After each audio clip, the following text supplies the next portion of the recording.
I'm Danielle. If you don't know me or if you're new around here, I like to thrift things, I like to make things, I like to live as sustainably, slowly, intentionally, and creatively as I can, and I like to give old things new life. Today I want to take you through a pile of 16 items that I made last year, which I'm super proud of. I'm going to show you what I made, talk about how I made them, share the pattern if I used a pattern for them. I'll do a try on, kind of show you how things fit and look. Then I've also put together a little pile, a smaller pile of some superstar thrifted items that I found that I just keep grabbing.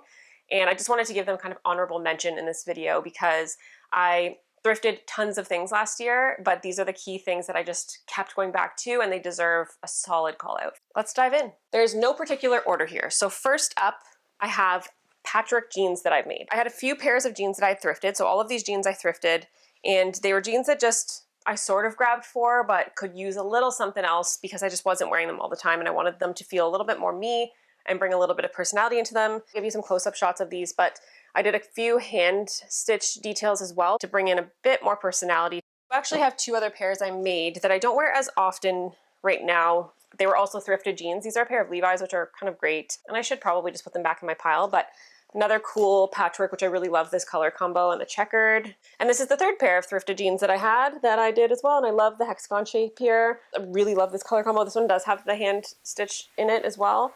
Next up, I want to get to some knit pieces that I did. I took a workshop here in town last year, and it was a knit a Raglan sweater, and wow, it was so eye-opening. I knit my first sweater ever. So I spent $100 or something crazy on yarn, and I knit my first Raglan sweater, and I loved it. And I love the feeling of the knit better. I like crochet for other things too. Like I have a lot of crochet blankets and things like that, but just like the feeling of a knit, like a textile and like on you wearing it is just so much nicer. It just drapes better. So I am a full converted addict. I've been on a knitting spree. This sweater literally took me almost the better part of the whole year. And the other two sweaters I'll show you took me 6 months and then 3 months. So I've like halved my time every time. I can't remember the yarn I used, but I will try and show it here for you so that you know. But it's the Darling J'adore Essentials knit. And it is just, oh, it feels luxurious. This one's just like a fitted, kind of like cozy Raglan that is slightly cropped at the waist. I shortened the pattern a bit so that it hit me properly at the waist. And yeah, I love it. I didn't end up doing the double collar knit on this one, which I don't mind on this, but spoiler alert, I'm obsessed with it now and I do the double collar for the other sweaters that I've made. This has just been such a nice sweater to learn on, and I'm just so proud of myself because really, if you look at it up close, there's not too many mistakes that you would pick out for my first Raglan knit, and I think that's pretty successful, and this yarn is just so soft. It feels so good. My second sweater, I went crazy, and I love it. I had so many scraps and so many different yarns, and I needed to scrap bust my whole entire stash. And so I decided I'm not going to put any pressure on myself for this. I double strand knit this. So I took one piece of light colored yarn and the color. So like, for example, if I started on the sleeve and I used navy and a cream, yellow and a cream, pink and a cream. Some of the places in the sweater, which I'll show you detailed close up, I used like 2 different blues, but a light and a dark. Same with the greens, dark green, light green. And oh, I'm obsessed with the colors in this. Like I'm obsessed with this. I followed a pattern very loosely this time. I got overconfident with the Raglan knit that I made, and I kind of loosely followed that again with some modifications to make it oversized, but not too big. It is bulky. It's hard to see here, but like this doesn't lay totally flat. So whether or not I did my German short rows funny, I don't know, but it's not that bad. And when I blocked it, it actually came out much better. So it's quite a heavy sweater, but like, oh, what a cozy winter, like ski sweater. I don't ski. But like what a cozy winter sweater. So I'm obsessed with this, and I actually really want to make another stash buster because I have probably enough for another sweater. And I think I would try it without double knitting. Cool, success. Last knit good of the year is this navy Raglan. So again, I used the same pattern. I'm just making sure I have to put a tag in this one too. I used the same pattern, the Essentials one, but I just modified again a little bit to have some wider sleeves. I wanted these sleeves not to come in, so they're they're quite wide. So I usually wear this with like a white or cream long sleeve so that the long sleeve kind of pokes through. I did the double collar, which I'm obsessed with, and I cropped it a little bit again, but I made this one modified with like a large size so that it's oversized, but like a small collar so that's really quite like high necked. This is 100% cotton that I will share here as well. I think it's called the Handicrafter yarn, but I just had it in my stash from like who knows when. I had enough of it that I thought I could do a sweater. I don't know how I was measuring that, but I did not. I had to order another double that amount, which was fine. It's very affordable yarn. Because I modified it, I got down to the last like sleeve and I needed to go find, because I couldn't order it anymore, just like 2 balls of it. So I found a place not too far from here that actually carried it, and thank goodness I went and got a couple more balls of it and I was able to finish. But I really love this sweater. It's become like a staple in my closet. I wear it a lot. Super happy with my knitting journey this past year, and fully continue to go on that journey this year as well. I already have so many like patterns I want to do, which I'll share with you in another video, because it's really important for me to have like a slow project on the go with all of my fast projects. So sewing is like fast-ish. I always like to have like a slow moving project with me that I can bring with me. So like knitting's really easy to put in a bag.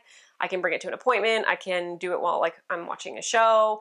I can just bring it with me everywhere. And I really, really, really love that, because I love my hands to be doing something. It's really important for and just me to relax and feel focused and to just enjoy the process instead of being like really quick to find an outcome. Next up, this is fun. I made these gingham shorts out of this really, really beautiful cotton gingham fabric that I thrifted. Probably thrifted it last year or the year before, but I finally got around to using it. I've used this gingham actually because it was so big. It was a huge like king size sheet probably, but I've made this set. So I also made this tank. This is from Capstone Pattern Co., who's actually a client of mine at my design studio, but she makes patterns that are really beautiful and really beautiful tags and like just really worth checking her out. She's a really incredible designer. So I made this tank as well. It's got a really cute back with like some cutouts here, squares. I didn't intend for these to be a set, but they turned out that they were a set. I made the tank top first, and then a bunch of time later I made the shorts. So I will show you those on as well. But I was able to use this fabric in so many other ways. I made stockings out of them. I lined things. I've just like used this gingham everywhere, and I really, really love the color of it. Okay, these are really fun. This was my first pair of pants that I sewed myself that I felt like, holy smokes. So I've made pants before, but I've made like elastic waist pants that are flowy and like pre-forgiving. This is the worker trouser pattern, and this is like a fitted waist with a button and zipper, and wow, I was so proud of myself for making this. Like this is the first kind of fly zipper, fully, you know, seamed professional, non-elastic waistband pant that I made, and they turned out great. They're kind of like a barrel tapered in at the bottom, but you can kind of modify as well. So this was the first pair that I made out of a 100% cotton, like canvasy. It's kind of a lighter weight than a denim for sure, but I thrifted this material last year and I found a bunch of panels of it. My intention with it originally was to make overalls, and I still might because I have so much left of it. But I decided when I saw this pattern I needed to try and make these pants, and this material was great for it. So these came out so cute. I liked those so much that I made a second pair out of this kind of like linen material that I thrifted.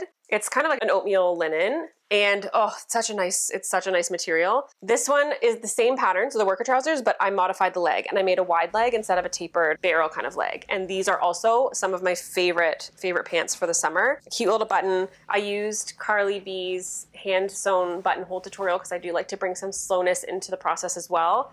But yeah, just like so nice, so cute. They fit great. It's just such a solid pattern. 10 out of 10 recommend the pattern. It's got really good photo tutorials that you can follow as well. So I will continue to make these. I will probably make another pair if I can find some more material that I can thrift in like a denim or a heavier canvas. Love. Last year, I also dove into quilt vests, and this was my tester pattern or project for the quilt jacket that I still have to get the courage to make. It's coming. It's so close. Like it's coming so soon. But this was just a really cute tester I did for a quilted vest that I love. I thrifted this quilt too, and it wasn't my most favorite quilt. So the most favorite quilt that I thrifted, I've kept for my jacket. This one I wanted to use as kind of a prototype tester. Purple's like not a color I usually grab for, if I'm being honest, but like really cute. I wore this to a baby shower, and it's also reversible, so you can flip it over and reverse it. This is a Ralph Lauren sheet that I found at the thrift store, and it's 100% cotton. It's so cute. So this is really adorable over just like any kind of turtleneck or long sleeve underneath. I actually self-drafted that pattern. I didn't follow a pattern, but I think there are a couple of patterns for vests that I would like to try out this year as well for like a little bit more structure. This one you might have seen in my recent video, the Pacific Pants by Danielle LeRae. Such a staple, full of dog hair. But I loved this pattern. I love the fit of these pants. Like, I want to make these again on repeat as well. So I'm just waiting to go thrifting and find some more material, because these pants would be amazing in like corduroy. They would be amazing in a linen. They'd be amazing in like any fabric. And they're an elastic waist, but they do have like some structure, and you can make them as like tailored or as structured as you want. I didn't put too much top stitching, but you totally could. I also made them look a little bit more casual with the drawstring. You could take that out. You could put nothing. You could put a more hidden one or a more like camouflage one. I had a little bit of struggle with this pattern.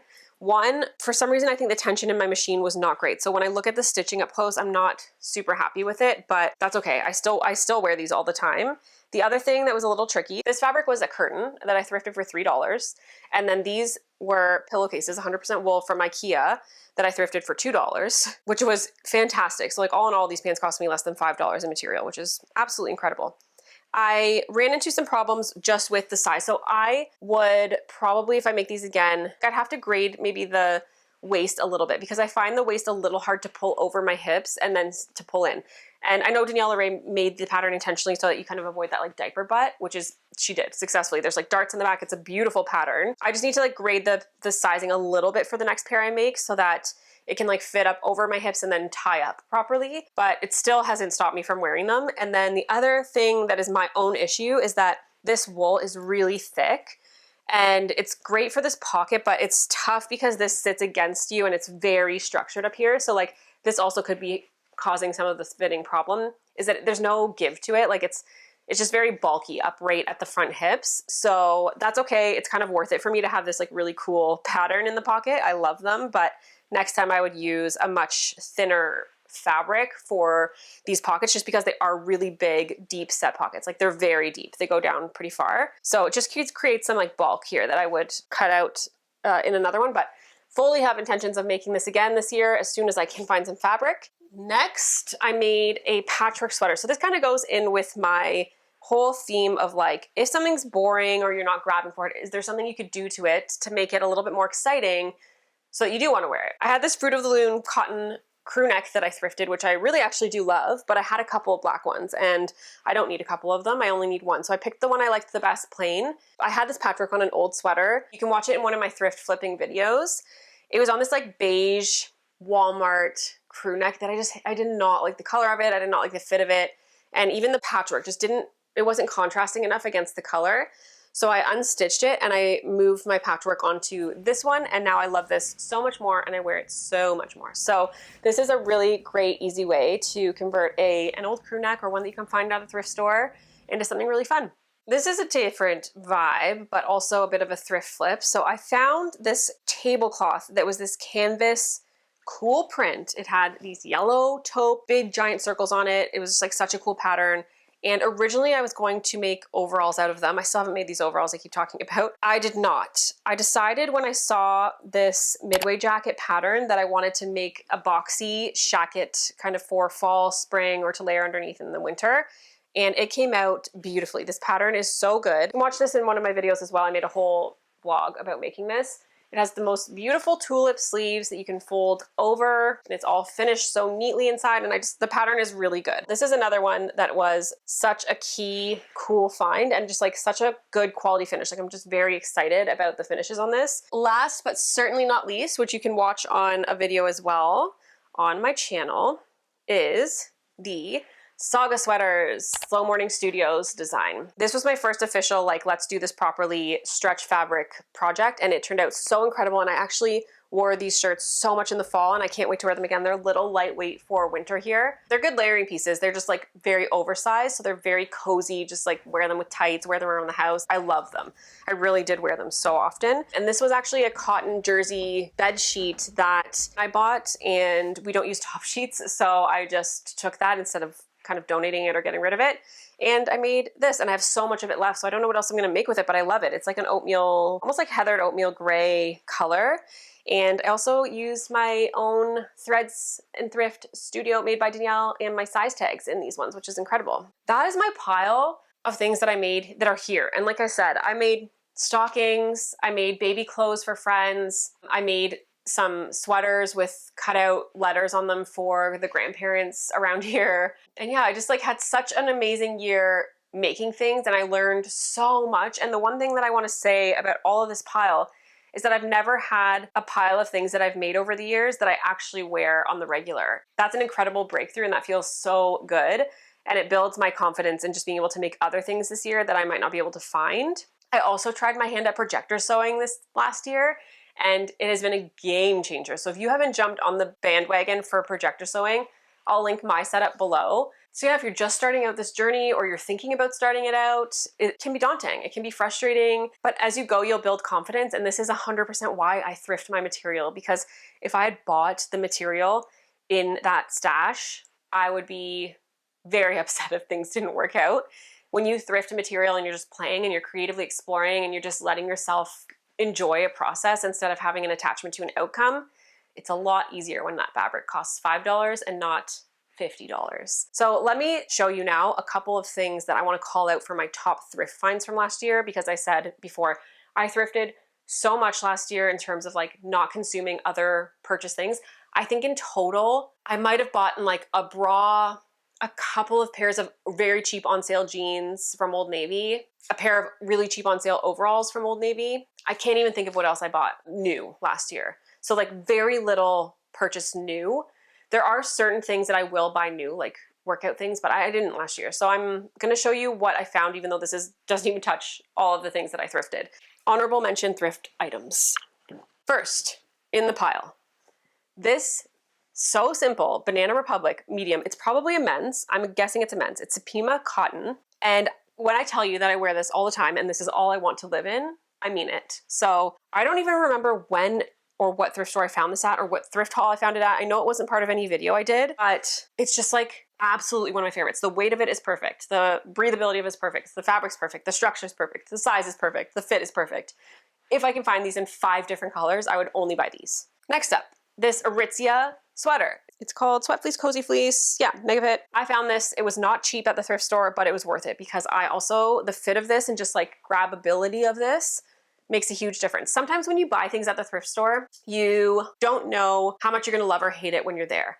You could love it while you're there and then you wear it a couple times and you're like, I hate how this rides up. Very difficult to know. So that's why I'm calling these ones out. These are just like past the test of time and wear, and I just grab them because they're perfect. It hits me in exactly the right spot that I want it to hit me. It's oversized in exactly the right spots I want it to be oversized. Perfect. 10 out of 10. These are Banana Republic linen pants that I found. Beautiful. Again, Banana Republic seems to be a theme. They are just like perfect again in fit, flare, wide leg. I love them. I'm going on vacation in a couple of months and these are absolutely, absolutely coming with me. Such a key find for like summer dressing and like just so easy to throw on. I cannot do a thrift superstar haul without showing you my Canadian made corduroy overalls that I found. I think they were $14. I think they sell used online for like $200 and they fit me and I wear them all the time. I put a black shirt underneath them, a turtleneck, a sweater, and I love them. I get compliments on them all the time. Key superstar thrift find. This sweater is a wool sweater, also made in Canada, also a theme I found. Such a staple again. It fits perfectly, oversized in exactly the right spots, cinched in exactly the right spots, hits my waist at the right spot. Love the colors, 10 out of 10. And lastly, to be called out, this Calvin Klein wool sweater again. This is a large, so it's like definitely oversized, but I love it. And it's just like the color is great. It's perfect for winter. It's got the cable knit. It just feels nice. And I put it on with like anything and it's so easy to pair with anything. So like, it's just cozy and warm and I'm always so cold in the winter. This is warm. So I needed to call those out because they were worth mentioning. Continue your thrifting, find what you love, leave what you don't. And then if you don't love it, it's okay. You can donate it back, put it back into the cycle of secondhand sustainability. On top of that, what I've decided to try and do this year is doing a huge closet clean out, and anything I'm donating, I'm trying to find a place for good causes. So there's a couple places within like a 30-kilometer radius of me, let's say, that take donations to places and donate all of their profits to shelters, the town, youth, like different places that they donate, and it's not just a for-profit place. So I'm really trying to only bring my stuff there. Even though it's convenient to drive up to like, you know, like a Value Village or something, that's fine. And like sometimes for housewares or things that aren't going to be taken elsewhere, that's still totally fine. And it's going to get put back into secondhand usage. But I am trying to be more mindful about where I bring this stuff. And I'm going to try and just bring it to places that are doing good things. And that just makes me feel better. And that makes me want to thrift more. Thank you so much for sitting with me through this. And I hope that you feel inspired, or maybe there's some patterns there that you want to check out yourself. If you have any suggestions for what you think I should make this year, then please drop them in the comments. If there's more of something you want to see this year, I'd also love to hear from you about that. Anytime you're sharing with me, I'm really listening and trying to respond to understand like how to keep moving this channel forward and being part of this with you. I also just hope I've inspired you in some little way to find some creative practice, or maybe go thrifting if you've never been before. Bring a little bit of something sustainable into 2026, something creative and intentional or slow. And maybe you've wanted to try knitting. Oh, maybe you want to try crocheting. It's all so joyful to my life, and I just want to spread that joy with everybody else. Thank you for sticking with me. Thanks for being with me last year. Thanks for coming into 2026 with me, and I can't wait to share more videos with you. Make sure you subscribe. Bye!